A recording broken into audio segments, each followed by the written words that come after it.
The solution to the climate crisis might be easier than you think, and the secret could be locked in a tiny organism, algae. So here's the assignment.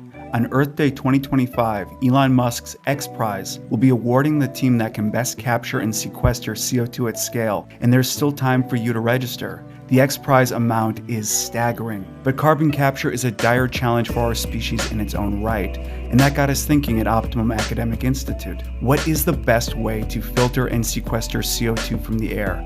Now, of course, plants filter CO2 from the air every day through something called the Kelvin cycle, photosynthesis, using energy from the sun to convert CO2 from the air and water into a fuel source called glucose. And so you might think, well, let's just make an artificial Kelvin cycle, a kind of artificial photosynthesis using solar panels that convert water and air into glucose, which is value added in its own right as a fuel and food source. We could decentralize fuel and food and create world peace. That's a nice thought, and someday that might actually be possible. But here's the thing, the Kelvin cycle is incredibly complex. It's not a single chemical reaction. No, what is going on in the chloroplast of photosynthetic organisms like algae when they're creating glucose from CO2 and water is really like an assembly line on an atomic scale, manipulating individual atoms of carbon, hydrogen, and oxygen. To artificially reproduce the Kelvin cycle would require nanotechnology far beyond our current capabilities.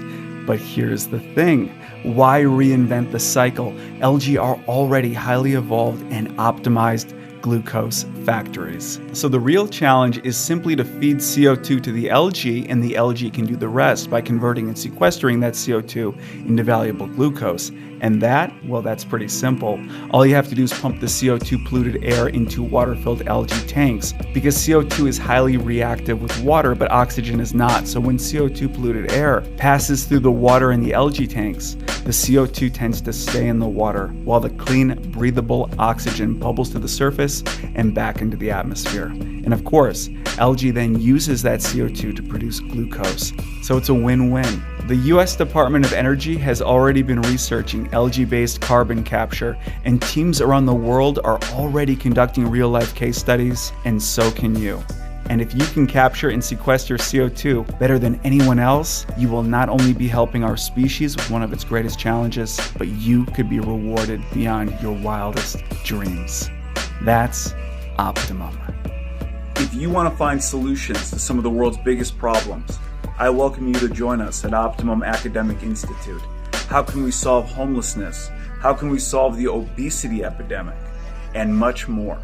That's www.optimum.institute.